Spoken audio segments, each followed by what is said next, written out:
Hi, everyone. Thanks for coming to my talk. Before I start, let me introduce myself. My name is Vanessa Henderson, as I was just introduced. I am a graduate from the AUT University in New Zealand. I am a security researcher at a company called SourceClear, and I'm a level 20 Pokemon trainer. But Team Instinct. No? Okay, just me. So what are we going to talk about today? Well, as the name of the talk suggests, we're going to be talking about copy-paste vulnerabilities. First, we're going to look at how you might get them in your project and how you can identify those in other projects, a case study that I did on the top 8,000 GitHub projects, and recommendations and further study areas which could potentially come up in the future. And then we'll have some time for questions. So what are copy-paste vulnerabilities? They are exactly what you think they are.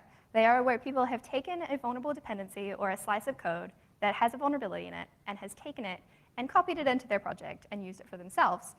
Now, that seems pretty straightforward, but there are actually 3 different ways that this might come into your own project. The first being where you take a full dependency.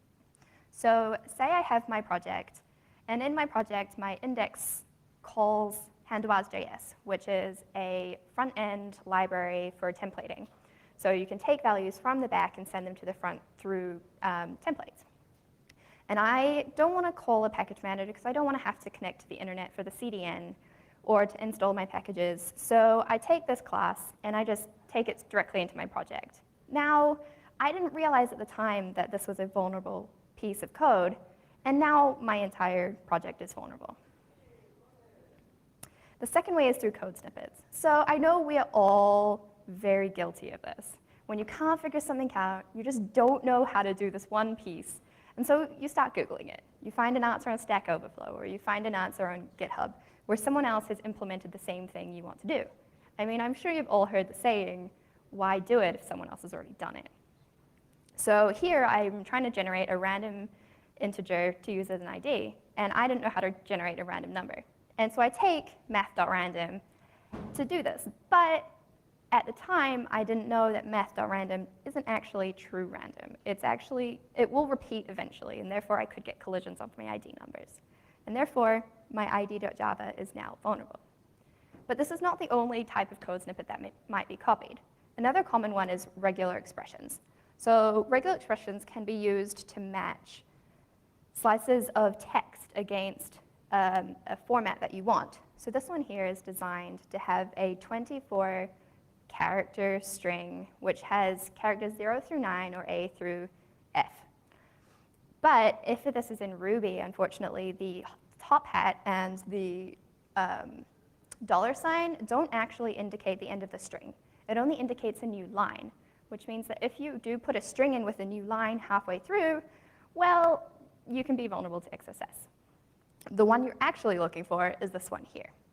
Now, this specific vulnerability was actually found by Igor Homikov in 2012, I believe, and it was actually found in GitHub. I know most of you probably have used GitHub at least once in your life, but this was actually, if you had a URL in your profile page, you were actually able to XSS the website and anyone who entered your page. The last way is through porting between languages. This one is a lot more complicated to figure out. So here I have the class mustache, and it is another templating language very similar to handlebars. It has a set of characters which it uses to escape text so that it obviously doesn't create JavaScript of its own, so you can't XSS someone. Now, when mustache just first arrived, someone took this and turned it into JMustache, and they implemented the same escaping characters into Java. However, after they had ported this to Java, they realized that it was missing 2 different escape characters. The first one that JMustache is actually missing is the backtick. If you don't know, the backtick is actually a quoting character. So if you're using IE, it can actually be taken as the same as quotes, and therefore it can be used to cross-site script. The second one that they are actually both missing is the equals character. I did a POC a few months ago on this specific vulnerability, where I was able to set up a small web application and leverage the fact that they didn't escape the equals character to perform XSS. And therefore, JMustache is vulnerable. Now, what are the challenges of identifying these vulnerabilities? Well, the first one is minification. Sorry. Minification or obfuscation is something that a lot of JavaScript developers do. Minifiers and obfuscators will take any white space from a project, as well as any comments and any long variable names, and rename them to make it all a single line file. Now, this file is often concatenated into a single file. Developers do this so that not only do they have less files in their project, but the files are also smaller and easier to deal with. It also means that the developers only have to import one class when they are developing. Now, the last one is the code structure between various languages. As we saw with our Java and JavaScript example, here in Mustache, it is written in a JSON blob. However, over in Escapers, it's written in a 2D string array. Now, in the time frame that I had for my study, I wasn't actually able to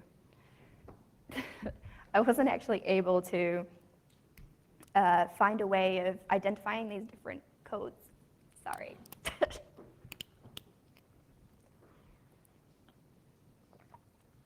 I wasn't actually able to find a way of identifying between the different code structures for the languages in an efficient way that would allow me to identify these at scale. But the way I did identify it for the study consisted of two different ways. The first one was string matching. So I compiled a list of all of the minified versions, the full versions, and the .map versions of the vulnerable JavaScript files I wanted to find. And I iterated through each file in the GitHub project I was scanning and looked to see if it contained the string. I by no means am promoting this way of matching. It is incredibly slow, but it worked for the purpose that I needed. The second way that I identified files was through hash matching. So hash matching allows you to take a single file and put it into a set of characters, which will be unique to that set of characters. If even a single space or a single character is changed, the hash won't match. So whereas the hash matching didn't allow me to identify the concatenated files, it very accurately was able to identify full files that had been copied. Whereas the string matching helped identify concatenated files, as well as people who had just taken a subset of the file and taken it to the code. And so here you can see I'm cloning each repository that I'm scanning, and then I'm walking through the tree of files and hashing each one and searching each one for our vulnerable strings. Now, what exactly did my case study entail? I scanned for 16 different vulnerabilities. 15 of them were JavaScript files and JavaScript vulnerabilities. 5 of those were cross-site scripting. And then I searched for 10 different regular expression denial of service vulnerabilities. So the regular expression denial of service vulnerabilities were ones where there was a single regular expression, such as the one we saw earlier, that is responsible for bringing down an application. The last vulnerability that I searched for was in the popular package libxml from C, and it was an out-of-memory denial of service vulnerability. I scanned the top 8,000 projects on GitHub from the following languages, as seen on the screen behind me here. These were the top forked projects because I found that if a developer is more likely to fork a project if they're actually interested in using it because they want to have a stable copy that they know works with their application.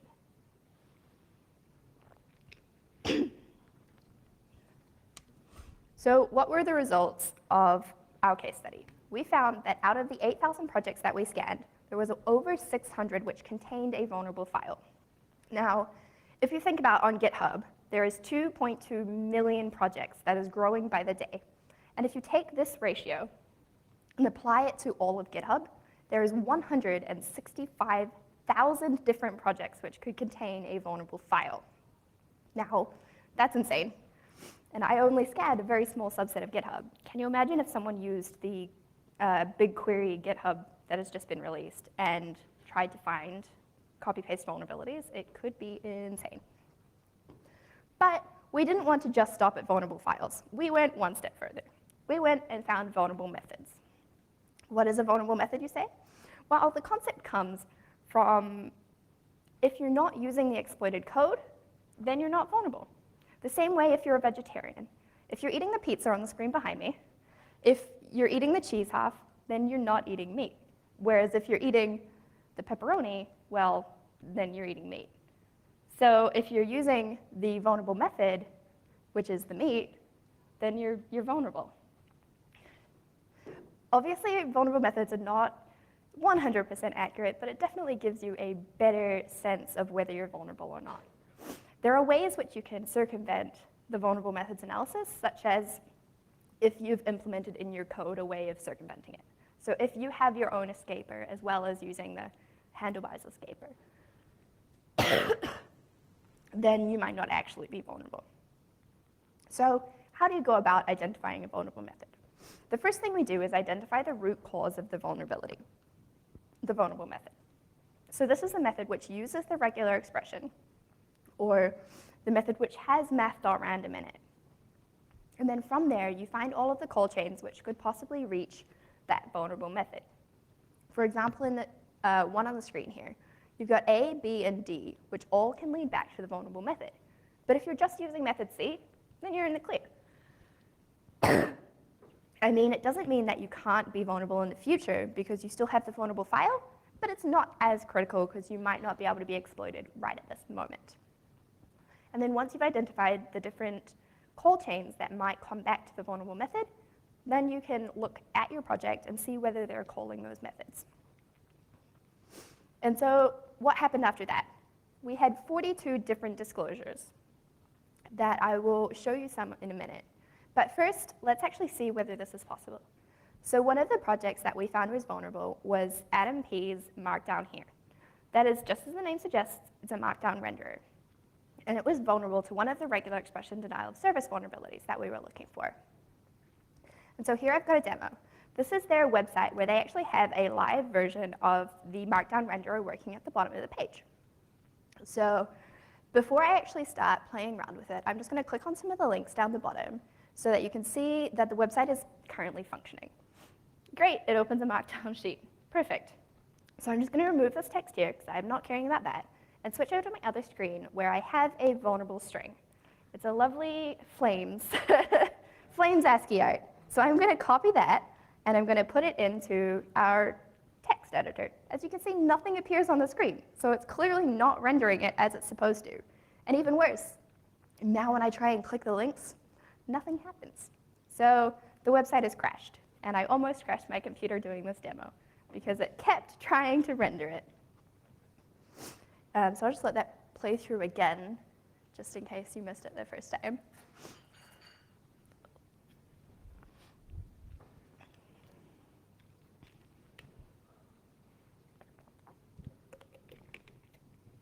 I really do like this ASCII art. It's flames. It's because it's blowing things up, right? And there we go. It's broken. So behind me here are some of the ones that we disclosed to. There are some very popular packages that you can probably see in there. UE is one of the main ones that we found that was vulnerable. They actually did respond to our vulnerability disclosure, saying that despite the thousands of users that are using their product still, they weren't going to fix it because it was deprecated. And out of the 42 disclosures that we did, only 5 actually went on to fix the vulnerability. Sorry. Whereas a whopping 31 different projects did not even respond. That's not a good ratio, but that's another talk entirely. So how can you avoid these vulnerabilities? Well, the first one, don't hard copy packages. I know it is so tempting, and I know you want to, but just don't. Wow, I'm like crying, guys.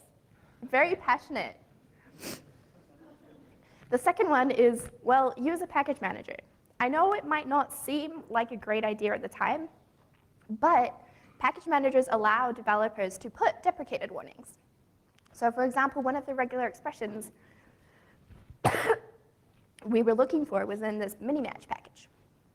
Now, mini-match actually went ahead and said, okay, I'm going to deprecate this package. So anytime you try and install this package from that point onwards, it will tell you, hey, look, in your blog that you're trying to install, there is a deprecated package because it has a regular expression denied service issue. And that's great. And also, if you're using a package manager, it will allow you to use tools such as sourceclear.com, subtle plug, which will scan your package managers and tell you whether you're using vulnerable packages.